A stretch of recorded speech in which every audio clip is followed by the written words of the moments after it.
शिव जी के दो गण ऐसे हैं, एक का नाम है हुंडन और दूसरे का नाम है मुंडन। जम के बोलो कौन कौन से गण हैं? हुंडन और दूसरा मुंडन। शिव जी के ये दो गण ऐसे हैं, पृथ्वी पर मृत्युलोक में, संसार सागर में, भूमि पर, किसी भी गांव में, किसी भी खेड़े में, किसी भी नगर में, किसी भी कॉलोनी में, किसी भी सोसाइटी में शंकर भगवान के शिवलिंग की प्राण प्रतिष्ठा होती है तो सबसे पहले शंकर भगवान के ये दो गण जाते हैं, हुंडन और मुंडन।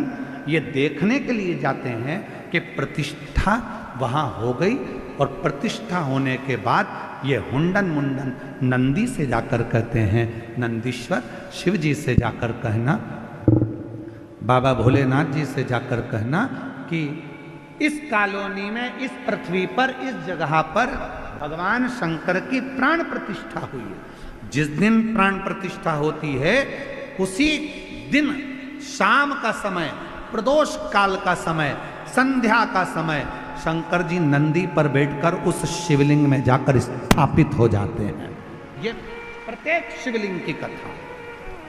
कई लोग कहते हैं गुरुजी हमारे घर के पास अभी अभी मंदिर बना 1 साल पहले, हम वहां जल चढ़ाएं? क्यों नहीं? किसी ने कहा अभी हमारे घर के पास में 1 महीने पहले मंदिर बना, जल चढ़ाएं? क्यों नहीं? किसी ने कहा 15 दिन पहले मंदिर बना, क्यों नहीं? पूरे पृथ्वी पर अगर कहीं पर भी शंकर के मंदिर का निर्माण होता है या शंकर भगवान की शिवलिंग की प्राण प्रतिष्ठा होती है, शिवलिंग अगर कहीं रखा जाता है तो शंकर भगवान हुंडन मुंडन दो गणों के कहने पर नंदी के साथ बैठकर जाते हैं और उस शिवलिंग में प्रदोष काल में शंकर जी स्थायी रूप से उसके अंदर विराजमान हो जाते हैं। उस पर जल चढ़ाओगे उसका फल मिलना प्रारंभ होगा।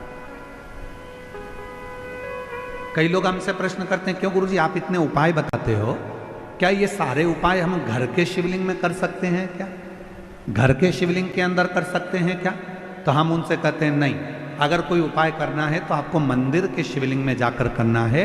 क्यों? क्योंकि मंदिर का शिवलिंग के अंदर भगवान शंकर जिस दिन प्राण प्रतिष्ठा होती है उसी दिन प्रदोष काल में शंकर जी उसके अंदर आकर विराजमान हो जाते हैं। हुंडन मुंडन के कहने पर शिव वहां विराजमान।